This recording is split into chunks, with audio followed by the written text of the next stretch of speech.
and welcome to another episode of Unfiltered, the ALDE Party podcast where we unpack today's hottest political issues. I'm Anna, your host, and today we're tackling what just might be our biggest question yet. Has liberalism become too boring? With me today to unpack it all is Sven Gerst. He's a political philosopher and the author of many works, some of which include Making Liberalism Sexy Again and the Populist Playbook. Welcome, Sven. Thanks for the invitation. So before we get into the serious stuff, we'd like to get to know you a little bit better, off the record, shall we say. So, Sven, what are you reading right now, just for fun? I never read for fun, right? You know what? Everything is ideology and politics, but I thought about your question. So currently I'm reading a Japanese thriller or crime story from Uketsu. It's like a TikTok author, and it's called Strange Buildings. It's a trilogy, Strange Buildings, Strange Pictures, and Strange Houses. It's very shallow, but I enjoy it. That's okay. We all need something a little bit shallow sometimes, especially for some summer reading. Indeed. And tell me, so we're dying to know, what does a political philosopher do all day?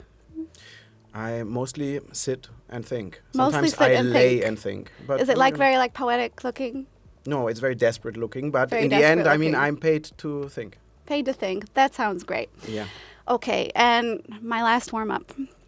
Let's say you're on an 8-hour flight. Who is the politician you'd most like to be seated next to, and who's your absolute worst nightmare? I think the obvious answer would be somebody like Emmanuel Macron or other famous politicians, but I would go for Peter Magyar right now. Okay. First, because he will understand my nemesis, Viktor Orban, much better. And second, because I think people don't know enough about Peter Magyar. Does he really have the aura that he's portraying through all of this social media? So I'm just curious to know, and I don't know enough, and I just want to see a little bit behind the surface, and maybe he can tell me some secrets about Viktor Orban. I think that's the juice I'm after. Okay, and who's your worst nightmare, if not Orban? Again, the obvious answer would be like Vladimir Putin or, in my case, Alexander Lukashenko, having lived in Belarus for so long. But, again, this is not the answer the audience is looking for. So I think a more nuanced and interesting answer might be somebody like Pedro Sanchez. I think I'm just getting incredibly annoyed by his demeanor recently and this kind of revival of ideas that we don't need, undermining European coherence. And I just think the way he carries himself, that would just piss me off.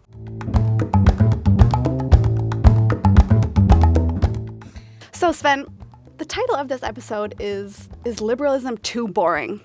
But your work really suggests the problem might be much deeper than that liberalism is somehow failing to meet this current moment that we're living through. So let's start with that. Break it down for us.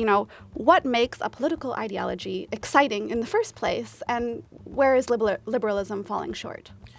Well, I think first we have to ask the question whether we actually want an exciting political theory. Like to stay with the analogy that you brought up in the beginning, like should we make liberalism sexy again? Do we really look for sexy features in a political theory? The same way that obviously we don't look for a lifetime partner always to be sexy, like passionate or, the carving out the primal and the eros. I think a political theory is more like, that we want, is more like the golden retriever boyfriend. And I think liberalism has that vibe right now. Okay. But again, you don't want to become too boring, too much of the stable in the household. So you need to spark, you need to be interesting, and you need to be relevant to a certain degree. And I think liberalism over the last 2 decades or so has come into the territory from the golden retriever boyfriend of being predictable, solving problems on a day-to-day basis, to something where the maintenance level is too low and it's not interesting enough anymore because it doesn't respond to all the things that are happening to the world or always gives predictable answers. And the worst,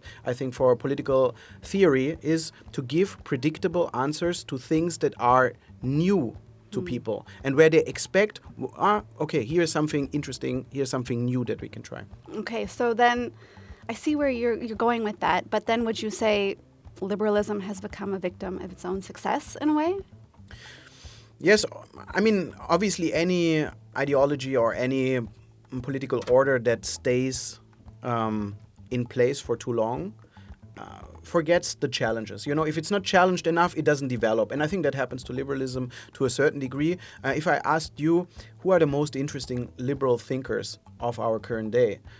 You, of course, might have many good answers, but most people that I encounter don't have them. And that's for me a good indication that we haven't challenged ourselves enough. We don't have the intellectual vibrancy that is needed, not only to churn out new ideas.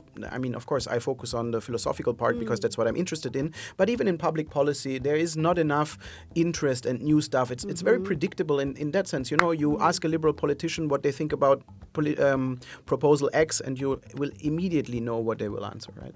Right, yeah, normally. So what do you think is missing then? Is it the storytelling part of it? Is the actual policy itself the answer, the vision? I mean, I don't want to appear too shallow, so therefore I give you a kind of a list of things that are missing, because I don't think it's like one shot that is missing or one thing is going off the rails. I think one is the compelling overarching narrative, for sure. You need to tell a story. The way we tell a story about ourselves, the way we tell stories about our relationships, the political system has to tell a story. Like, the story of liberalism, for me, has always been the story of progress, for example. Numbers go up, in a sense, but more pragmatically, the life gets better by the day if you live in a liberal society. So in a sense, freedom is instrumental that life gets better. And like we could convince people by saying, I mean, if you subscribe to the liberal way of life, your life will get better by the day. Not only materially, but technologically, scientifically, also in terms of inclusion and democratic principles, you know, like the way we treat minorities and the stuff like that, right? Life gets better by the day. And I think that narrative is broken for sure, right? Like, I could still make an argument that for some numbers, they still go up.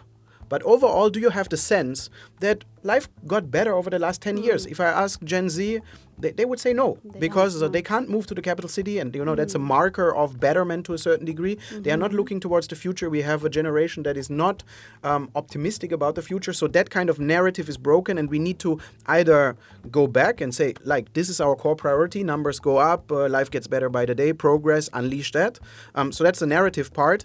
The second part of this menu of how to make it interesting is we need kind of clearer identity markers. How can you distinguish a liberal from the crowd? We don't have our own aesthetic. I mean, we have an aesthetic, but I think that is just not appealing. That's like literally boring technocratic suits, especially if I look at, you know, like what happens in Brussels. But there's no clear identity marker where we can say, this makes for a liberal way of life. Right. And that ties into, for example, a distinct aesthetic. If you look at how we communicate, we become kind of almost a new conservatism. We defend what is there. The status quo, yeah. The status quo, like liberal world order on a geopolitical side or liberal democracy on the domestic side. Both of them are very worthwhile to maintain, but there's a thin line between the history of liberalism, which has been avant-garde, out of the box, very progressive, emancipatory, and on the other side being the new conservatives that defend the achievements of the last 2 or 3 decades. So I, of course, have a bit more, but I don't want to go on a long monologue. So that's a couple of core things that I think is broken with liberalism as a movement, as a political theory.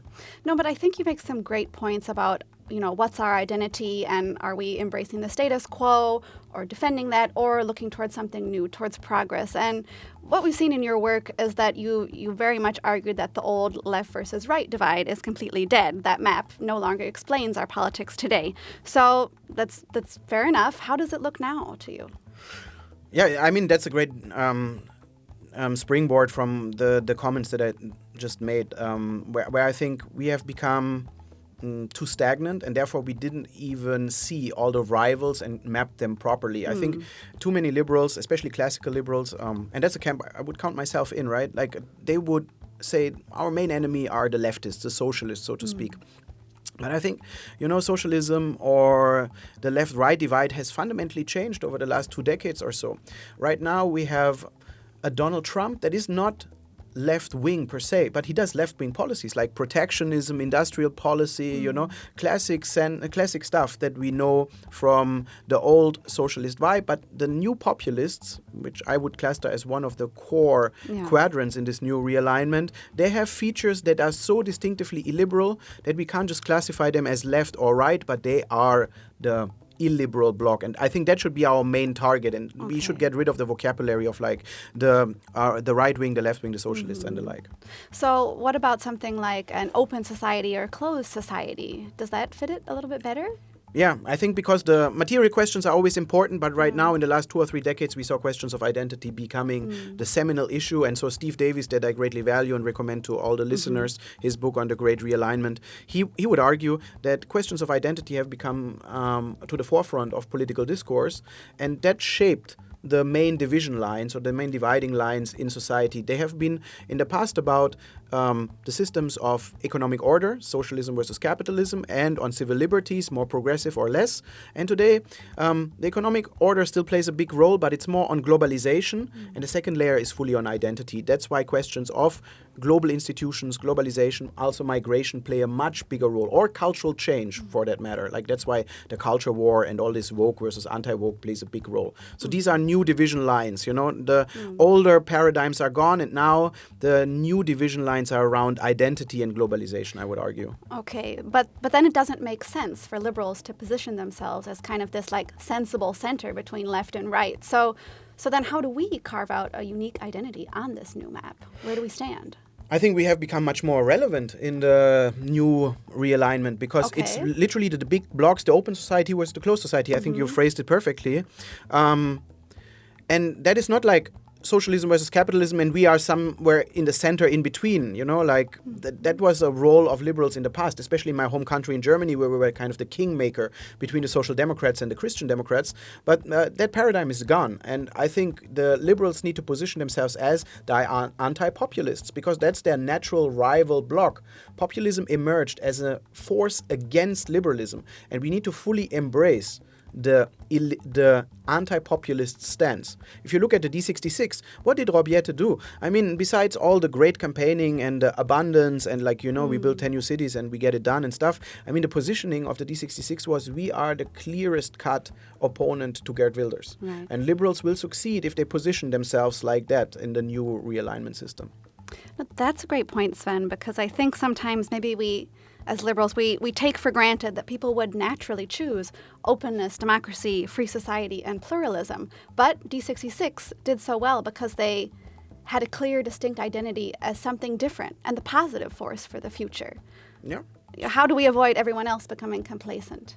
I think we dismiss that too easily. If I think one of the failures of liberalism is really sometimes to fail to understand cultural change can overwhelm people, and then you get the backlash. Like, for example, we had through the adoption of same-sex marriage, for example, the normalization of gay marriage within like one generation, and like pulling up new topics all the time might just overwhelm people naturally. Of course, not the cosmopolitan urban elites that is the core target audience of liberal parties, but you know, overall in the population, there is something like the authoritarian backlash when things become too rapidly changing, technologically, in terms of globalization, in terms of cultural changes, in the way language changed. Like, just imagine how people talk now than they talked 20 or 30 years ago, and with the vocabulary and the way they label individuals. So yeah, that's just pushing back on that one. But coming back to your initial question about the D66, I mean, there are many recipes, I think, for this success, but one that I would highlight, besides being clear-cut positioned in this new realignment, is really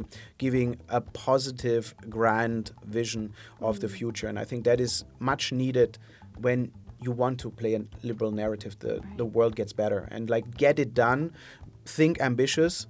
Think about abundance instead of scarcity. This is, I think, one of the recipes that many liberal parties can thrive with. Okay, so you believe that that kind of positive message is necessary? Sometimes it feels easier just to go on a negative message because it's more successful on social media. I think there's also mixed evidence what works on social media, right? Like, of course, anger and outrage is good for fueling the algorithms, but so is fun and humor. I mean, you know, like people want to be distracted. And I just think liberalism, coming back to your initial remarks about sexiness, is like liberalism lacks the aura to be playful sometimes, or like the confidence. Like, it lacks aura overall, but it just lacks the playfulness. If you consume Robiette's TikTok, then it's super playful, and that is something people enjoy to watch, even if they don't want to learn about a party program. It's just like, wow, this person is optimistic by its essence, by its whole being, so to speak, you know. And I think this playfulness plays a crucial role. But now I got sidetracked by a discussion about like TikTokization. Your question was about positive and negativity, and just maybe one or two sentences on that. I think liberalism can do both. It can be very positive and optimistic about the future, but it can also attack its enemies with fears. And I call this like kind of a dark side of liberalism. And the dark side of liberalism can be fierce, very attacking and calling out its enemies. And I think we don't have to be happy-clappy all the time. That's naivete. But we can be confrontative and optimistic at the same time. So I wouldn't say that there's a dichotomy, you know. Sometimes liberalism has to play with anger, resentment, outrage. Javier Milei was also successful. And, you know, many people might say, we don't want to become Javier Milei's, but in the end, to reform a system so deeply ingrained with years of Peronism in Argentina, you probably needed an angry, disruptive force. And so I see that. Like, to get people on the streets, you sometimes need to play with the emotion of anger. And I think it is not in the forbidden cabinet of emotions. I wouldn't hope so. That's something I feel as someone who wants to be hopeful about the future. I feel angry a lot and frustrated, but that it feels impossible at times, just speaking for myself. I want to touch on something you brought up earlier about cultural change and the language liberals are using. Are we a little bit stuck maybe in talking a lot about values and ideas? And are we failing to address people's material concerns? I mean, sometimes it looks that way in ballot box.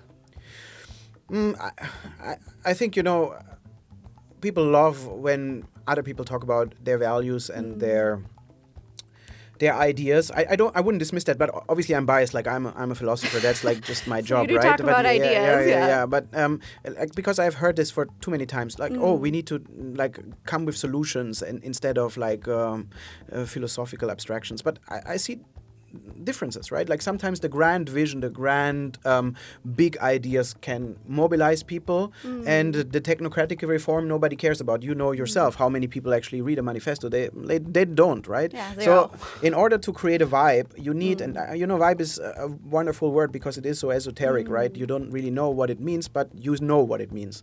And for that, we need broad brush ideas, values, and the like. What we just shouldn't do is moralizing. Right? We have a proposal. Our proposal is resting on grand visions of society, is resting on values, it's resting on principles, and we firmly stand behind it. But as soon as we moralize and we demonize people who hold other values, we are not only undermining our own principles, but to a certain degree, we are also losing credibility. And I think the moralizing part is, in the new paradigm of politics, being it geopolitics or like the populist discourse, that's doomed to fail. That's appealing to a too niche audience, I feel. I mean, to me that sounds like liberals are in a way too defensive on multiple fronts there. Like not just in defending the status quo, but you know, also to your last point, like, you know, people really want also purpose, identity, and belonging through the political movements that they support. Yeah. I mean, I always say, if you retract to the moral high ground, you don't have other good arguments anymore. And I think that's happening, right? Like we say, we have to defend liberal democracy, not out of instrumental reason X, Y, Z, but because liberal democracy is better than anything else. I think, you know, that is a lazy form of argumentation that comes if you just retract to a moralizing argument in the moral high ground. And therefore, I just say, like, leave that aside. We can say we have this proposal, we want it, and we want to carry it out. We want to get to power and exercise power to a certain degree. That's the dark side in me that I carry, you know. Like the happy, clappy liberalism where we say, oh, we have the moral offer and please choose us. I don't think that's successful and feels genuine, you know. Like, for example, in the geopolitical world, people look that we as Europe, with our values, play a crucial role, and you can only play that through strength. Europe has to deliver on its strong promise that the world actually for us gets better by the day, so we can play an important role on the world stage next to China and the US. And if we just say what we have the superior mode of living, I mean, how lazy is that form of argumentation, you know? Yeah, the EU is deeply concerned. Exactly. As they say. Yeah. The dark side. let's touch a little bit more on that. You've outlined 4 different schools that could revive liberalism in your work: abundance, state capacity, thick liberalism, and dark liberalism. What does that tell us about where liberalism could go next, in your view? I think I outlined these schools because whenever I criticized that liberalism is not moving forward, I didn't want to dismiss that there are some thinkers like Tyler Cowen, Ezra Klein, Alexandre Lefebvre that I mentioned here, maybe including myself, that think that liberalism can revive from its own tradition. It doesn't have to break. It's not outdated there are 2 ways. Outdated and we put it to the trash bin of history. I'm opposing to that, hopefully. Or the second one is, well, we have the solutions to everything. We just have to read more John Stuart Mill or Friedrich August von Hayek. I think that's also the wrong answer. I think liberalism needs to develop itself. And so I outlined 4 thinkers that might give us something interesting to a current challenge. For example, liberal democracies have not delivered on the progress promise, like that the world gets better by the day. Ezra Klein tells that story or retells that story and says, like, actually go away from dividing all of the scarcity issues and look at supply side issues, or demand side issues, but rather expand supply. So I make it concrete. We are talking about the housing issues in many capital cities in Europe. One option that especially the left wing proposes, and also the populists, is like, we just do rent cap, like straight out policy intervention. And liberals could just say, no, let the market work it, or in an abundance mindset, just say, like, let's build more. And don't only build 5 more houses, build like Orbieta said, like 10 new cities. As ridiculous as it sounds, but like this abundance thing of like, here's animal abuse as a core topic, but what is our solution? Not like, re-regulating, but like actually lab-grown meat, like thinking big outside of the box. That is abundance liberalism. State capacity liberalism is overcoming this dogma that liberals have that private always good, state always bad. But at one point, there is the state. So when we are in power, we need to work with the state. So what is our theory of the state? And what we have seen in liberal democracies is that when liberals get into power, they can't stop the sclerosis of a bureaucracy that constantly regulates itself and re-regulates, and we then come with a little bit of deregulation, but then I have to regulate on the other side. So the sclerosis is not overcome. And so Tyler Cowen says, really have a new theory of the state that focuses on, if the state does something, give him the capacity to do it. So hence state capacity liberalism. And dark liberalism is for me to really play with some of the features of populist discourse. It means not solving polarization, but embracing polarization in the end. Breaking news, liberals also only need 50% to win, like anybody else. If you want to win, maybe polarization and fueling it, having a clear-cut enemy, for example, is helping. And I sometimes have sympathies for it. Javier Milei and other figures, they won through polarizing society even further.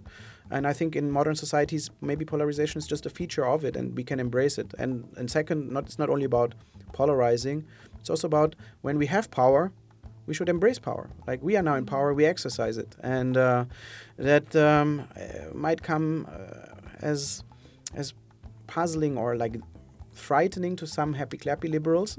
But in the end, if we want to get stuff done, we have to get it done, and therefore we need a new theory of power, I feel. And so I always say, to make it catchy and for the, of course, very philosophically minded audience here, I would say like kicking out some Habermas, some Rawls, and then bringing some Machiavelli, Gramsci, and maybe even Carl Schmitt.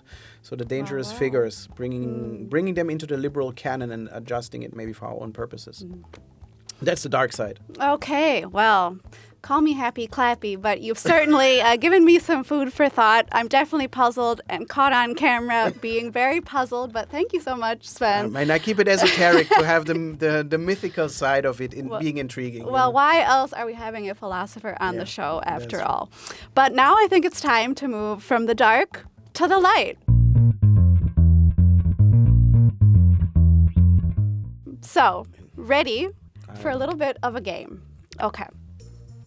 So, this next part of the show is something we have all of our guests do here on Unfiltered, and it's called the 60-second challenge. And it goes like this. I'm going to pick a random topic, and you have to explain it like I've never heard anything about it before in just 60 seconds. So, are you ready? Yeah, I'm not sure I'm ready, but I mean, I have no chance, I suppose. Not at this stage. It would be difficult. So, your challenge is this. For 60 seconds, try to convince me if I was a politically disengaged 22-year-old who has never voted before. Tell me why liberalism still matters. You have 60 seconds. Ready? I'm not ready, but I'm giving it a go. Okay. Time starts now. So what's your biggest pain point today, Anna? Oh, the rent. The rent? Yeah. Okay. Then for the rent, the dream of you is probably, like for anyone in this generation, that you will be able to afford a nice little flat in the capital city. So in this case, Brussels. How do we solve this? Either I make it politically a mandate to cap it, and then the new politician comes in and plays with that rent. You don't want to rely on the politician. Instead, you want that there is more buildings, nice little flats out there that you can potentially rent. So what we need to do is getting rid of all the useless spaces in the city, like for example the parking spaces or whatever. And instead, yeah, I mean, I don't have a car, so that's okay. Yeah, I'm catering to the right audience then, you know. But with autonomous vehicles and stuff, who needs all the parking spaces? On those fields, we build huge new housing blocks. These will lower your rent and give you potentially even a nicer space to move in. So, but to be fair, I was, we are recording this on a very hot day in Brussels, so I was, of course, anticipating that you would give me the easier option to say that you are puzzled, or like that you are really, your pain point is the heat. And the absence of air conditioning in Europe. And there, I think liberals have even a better agenda, because through energy abundance and we could create abundance of air conditioning. And I think the air conditioning accelerationism could be a movement that many young people could get behind, because it's puzzling to me that on this continent we are struggling to find solution to the most mundane problems. And like we all know, climate change is real, and this will become even worse, so yeah. Well, as it is so far the hottest day of the year, you've certainly spoken to my heart. Thank you. But I think we have to leave it to the audience. Let us know how he did in the comments.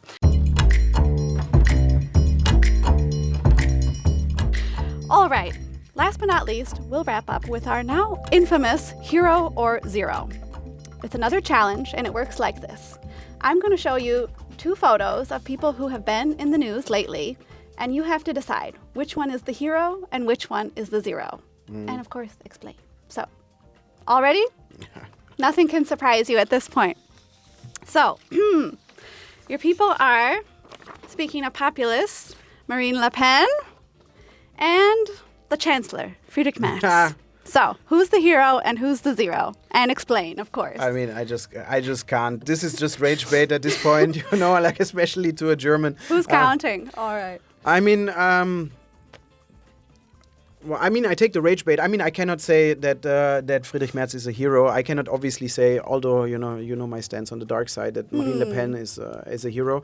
But I give nevertheless Friedrich Merz a 0 because at least for Marine Le Pen, I see how she transformed the Front National into a more mainstream populist party. She understands a lot more of the realignment than Friedrich Merz does. So I give her the edge as a politician who understands how, for example, her own party had to transform, and Rassemblement's success is largely due to her repositioning and the break with her father. So like there's at least more political respect that I have than for Friedrich Merz, who came with grand promises into office, portrayed himself as the savior of the former center, so to speak, and is letting down everybody and leaving basically the AfD with the easiest path to power I have ever seen. They're currently polling, as we record this, at like 29 to 30%. As soon as they break the 30s, he wanted to halve them when they were at 20%. So instead, he will probably double them. And even though I have 0 political sympathies for Marine Le Pen, I give the 0 to Friedrich Merz. All right. Well, that might just be our hottest take yet on the hottest day of the year. Thank you very much, Sven. We've spent a lot of time in this episode philosophizing, diagnosing the problems of liberalism. Let's end with action. In a very short way, what's one thing liberals should stop doing tomorrow? Liberals should stop whining. Stop whining. That is the ultimate. All right. Like, stop diagnosing. Like, we had this chat. What is going wrong with liberalism? I say this is important because still we are in the 5 stages of grief, not fully at the acceptance level. But at one point, the sooner the better. We have to arrive at acceptance, and then from lamenting and whining about all the external challenges, move on and develop new ideas, develop new talent. Also, like who are actually likable liberals that don't walk around with gray hair. I mean, I'm part of all this. Speak for yourself. Yeah. And suits. Therefore, I think, stop whining, getting things done, not only in terms of action, but also in terms of new ideas. I would love to read some interesting books that would challenge me where I don't feel like bored after the first 5 pages. All right. Maybe you should write one. Yeah. Please secure me a contract. Well, no promises on that, but thank you so much for all your insights here, Sven. This has been super interesting. Despite the hot weather, we've got a lot of food for thought. This is the perfect summer listen, and I know all our liberal friends are going to be thinking about it over their holidays and summer vacations. So that was it for this episode of Unfiltered. Thank you very much for joining us today. And if you like this episode, don't forget to subscribe on YouTube or your preferred podcast platform. Thanks, and bye-bye.